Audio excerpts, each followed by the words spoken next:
네, 뭐 보셨어요? 넷플릭스 글로리 만족스러운 마무리였죠. JTBC 재벌집 막내 아들에 이어서 TVN 일타 스캔들까지 그간 우리를 실망시킨 엔딩이 워낙 많았기 때문에, 특히나 김은숙 작가는 어마무시한 전례가 있기 때문에 조마조마한 마음으로 지켜봤는데요. 깔끔하니 이번에 실력을 입증했습니다. 멋지다 김은숙. 그냥 사석에서 수다 떨듯이 얘기를 하려고 하는데요. 혹시라도 스포일러가 걱정스러우신 분은 지금 즉시 이 영상에서 나가셔야 합니다. 학폭이 주제라는 소리에 잔인할까봐 차마 못 보겠다는 분들이 계시던데, 제가 바로 그런 케이스예요. 아주 큰 결심을 하고 마음을 다잡고 보기 시작했거든요. 그러나 1, 2화만 넘기면 그다지 보기 힘든 장면은 없어요. 오히려 요즘 장르물 치고는 약한 편이죠. 완급 조절을 잘 했습니다. 게다가 간간히 실소를 머금게 하는 유머도 있어요. 이미 유명해진 나 매맞지만 명랑한 년이에요, 이 대사도 있고, 10화에 전재준이 딸 예솔이를 데려오겠다고 각오를 드립니다. 그런데 아이와 개를 같이 기르실 거냐, 털 때문에 괜찮겠느냐, 이런 소리를 듣고 전재준이 루이를 바라보잖아요. 순간 저 또라이가 뭘 하려고 저러지 했어요. 그런데 나중에 보니까 루이를 미용을 시켜서 패딩을 입혀서 데리고 왔더라고요. 피식 웃었습니다. 또 강현남이 마지막 화에 도우미 이모님 구한다는 문동은의 문자를 받고 반색을 하며 달려나가다가 돌아와서 빨간 립스틱을 바르는 장면이 있었어요. 동은이가 잘 어울릴 것 같다면서 선물한 거잖아요.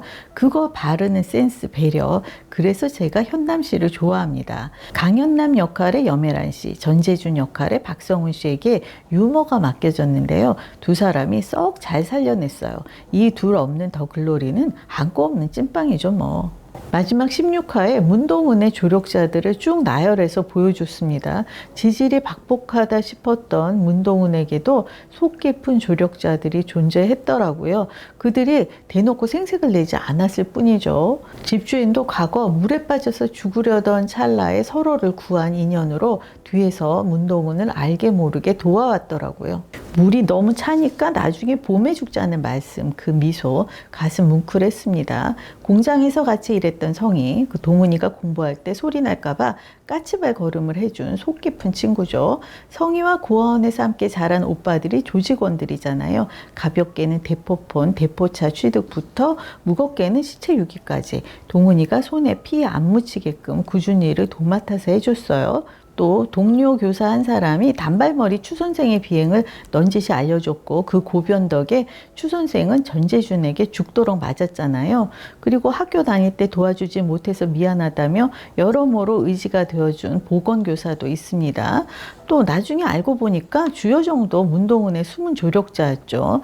박연진 일당의 첫 번째 피해자인 윤소희 어머니의 보호자를 자처하며 그 문동은의 속내를 다 알면서도 도와준 거였어요. 그리고 마지막으로 또 한 사람, 18년 전에 들었어야 할 이야기라며 사건을 그대로 마무리 지은 형사도 동은이의 조력자죠. 저에게 가장 가슴 찡한 장면을 꼽으라면 10화에 박연진이 강현남의 정체를 알아채고 찾아와서 딸 선아의 이름을 입에 올리면서 협박을 합니다. 그래서 현남 씨가 딸을 데리고 도망을 쳐요. 무작정 차를 타고 달립니다. 차를 타고 달리면서 엄마 믿고 엄마가 해달라는 대로 해줘 라고 하니까 선아가 엄마 개멋있어 대박 하고 외칩니다. 이 장면 너무 신선해서 눈물이 났어요. 강현남이 딸을 문동은에게 맡기는데요. 동은이의 대사가 참 좋습니다. 네가 낼 수 있는 유일한 용기는 외면이라면서 공부하는 틈틈이 여행도 가고 미술관도 가고 천천히 저녁도 먹고 그렇게 잘 살라고 해주는 거. 이제 누군가의 조력자가 된 문동은 정말 멋지잖아요. 만족한 마무리였지만 좀 설명이 아쉬운 부분도 있었어요. 최혜정이 전재준 차에서 태블릿 PC를 찾아왔는데 그 안에 박연진과 손명호의 마지막 대화가 녹음이 되어 있었죠. 그게 왜 전재준 차에 있는 것이냐 의아해하는 분들이 계세요. 아마도 손명호가 그 박연진과의 대화를 녹음을 하고 있었잖아요, 휴대폰으로. 그게 클라우드에 자동으로 저장된 거지 싶어요. 이런 식으로 설명이 생략된 부분이 꽤 있을 것 같습니다. 예를 들면 마지막 화에 문동은이 자살을 하려고 할 할 때 그 절체절명의 순간에 주효정의 어머니가 짠하고 나타나서 우리 아들 살려달라고 울부짖잖아요. 그 덕에 문동은이 마음을 돌렸고 결국 두 사람의 사랑이 결실을 맺을 수 있었는데요. 주효정의 어머니는 어떻게 문동은이 있는 곳을 자살을 하려는 것을 알았을까요? 미행을 붙일 스타일도 아닌데요. 또 하나 과거 박연진이 윤소희를 불러내서 다툼을 벌였던 현장, 살해 현장이죠. 그 시간에 그 폐허와 다름없는 위험천만한 곳에 문동은은 왜 갔던 걸까요? 그런 부분이 설명이 필요하죠. 아마 모두가 같은 마음이실 텐데요. 이게 퍼즐이 맞춰지듯이 악인들이 다 적법한 처벌을 받아서 그래서 더 좋았죠. 일타 스캔들에서 뒷목을 잡았던 부분이 그 사람을 몇이나 죽인 지 실장이 자살을 해버리는 바람에 사건이 그대로 종결되는 부분, 그리고 시험지를 빼돌린 선재 엄마가 그 1,000만 원 벌금형에 처해지는, 뭐 변호사의 일은 한동안 못하겠지만, 그리고 모두가 다 훈훈한 마무리, 이런 것들이 어이없었는데 이 더 글로리는 마치 시청자의 마음을 꿰뚫어 보기라도 한 듯이 세상 속 시원한 결말을 안겨줬습니다. 쿨하게 그간의 정을 생각해서 용서를 한다거나 법의 심판을 받더라도 형 얼마 안 살고 출소하는 꼬라지를 안 봐서 좋더라고요. 연진이 패거리는 제각기 큰 벌을 받았습니다. 사회적 위치가 무엇보다 중요했을 박연진, 이혼을 당하고 감옥에 간 것도 모자라서 평생을 의존해온 엄마에게 배신을 당하죠. 감옥 안에서 마주쳤는데도 엄마가 외면을 하잖아요. 엄마가 시키는 대로 살아온 인생인데 엄마가 손을 놔버린 거예요. 그래도 박연진이 딸 예솔이는 끔찍이 아꼈는데 딸 얼굴도 못 보고 살게 됐고요. 아이고, 예솔이를 생각하면 정말 가슴이 답답합니다. 거기에 문동은이 결정타를 한 방 날리잖아요.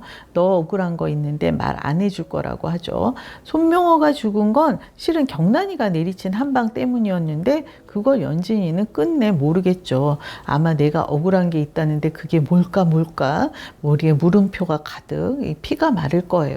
전재준은 어디서 죽었는지도 모르게, 누가 자신을 죽였는지도 모르게 세상에서 사라져 버렸습니다. 전재준의 죽음은 문동은이 설계한 건 아니지 싶어요. 문동은은 앞을 못 보게 하는 거, 그것까지였죠. 문동은식이 아니어서 더 잔인하더라고요. 연진이 엄마와 편먹었던 비리 경찰도 자신이 제시했던 방법으로 살해당했고, 문동은과 강연남이 처음 만나서 약속했던 그대로 강연남의 남편도 결국 죽었습니다. 가장 속 시원했던 건 문동은 엄마의 최후입니다. 박연진의 사주를 받아서 학부모들에게 돈을 뜯어낸 것도 기구절창하건만 문동은의 집에 그 내연남까지 끌어들였잖아요. 문동은이 천륜을 저버리게끔 그 당위성을 부여해주는 설정이었을 텐데 정말 보기 괴롭더라고요. 있는 폐악 없는 폐악 다 떨다가 집에 불을 지르기까지 했죠. 그 CCTV 영상을 빌미로 알코올 중독, 그 피해 망상 증세가 인정되어서 정신병원에 수감됩니다. 거기서 평생 썩다가 죽으라고 해요. 딸이어서 가능한 복수였습니다. 이 드라마에는 여러 종류의 부모-자식 관계, 다양한 형태의 가족이 등장합니다. 부모라고 다 부모가 아니고 자식이라고 다 자식이 아님을 보여줘요. 문동은 엄마는 뭐 말할 것도 없고요. 연진이 엄마도 나라도 살아야 할 거 아니냐면서 가차 없이 딸을 버렸죠. 그와 달리 이모님 강연남은 자신의 방식으로 딸을 끝까지 지켜냈고 윤소희 엄마의 피 끓는 모정이 사건 해결의 열쇠가 되었습니다. 문동은이 학폭을 당했을 당시 엄마가 자신의 편이 되어주었다면, 엄마가 방패가 되어주고 위로하고 격려했다면 문동은이 그렇게 기나긴 시간을 허비하지는 않았겠죠. 복수에는 성공을 했다지만 지난 세월을 생각하면 너무나 안쓰럽잖아요. 나는 과연 신뢰할 수 있는 엄마인가? 나는 절박한 누군가에게 손을 내민 적이 있는가? 이런 것들도 돌아보게 됩니다. 시청률을 떠나서 많은 이야기거리를 만드는 수작입니다. 이제 파트 2 전편이 공개되면서 더 글로리는 마무리되었지만 아무래도 그 뒷이야기를 상상하게 되죠. 문동은이 돌아와서 함께 주여정의 복수를 준비하게 되었습니다. 사실 이 드라마는 러브라인이 필요치 않아 보여요.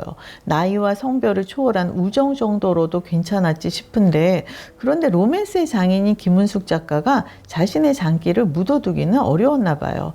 송혜교 씨와 이도현 씨가 처음에는 너무너무 안 어울리더라고요. 이도현 씨가 로맨스 연기를 꽤 잘하는 배우예요. TVN 호텔 델루나 때도 잠깐이지만 아주 절절하니 잘 해냈고 KBS 5월의 청춘 때는 두말할 것도 없고요.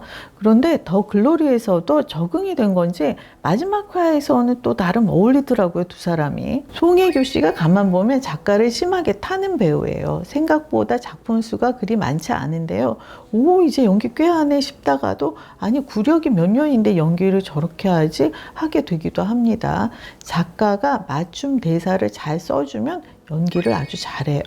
노희경 작가의 그들이 사는 세상, 그리고 그 겨울 바람이 분다가 바로 그런 작품이었는데 김은숙 작가하고도 합이 잘 맞네요. 저는 2004년작 풀하우스 때의 연기도 좋았어요.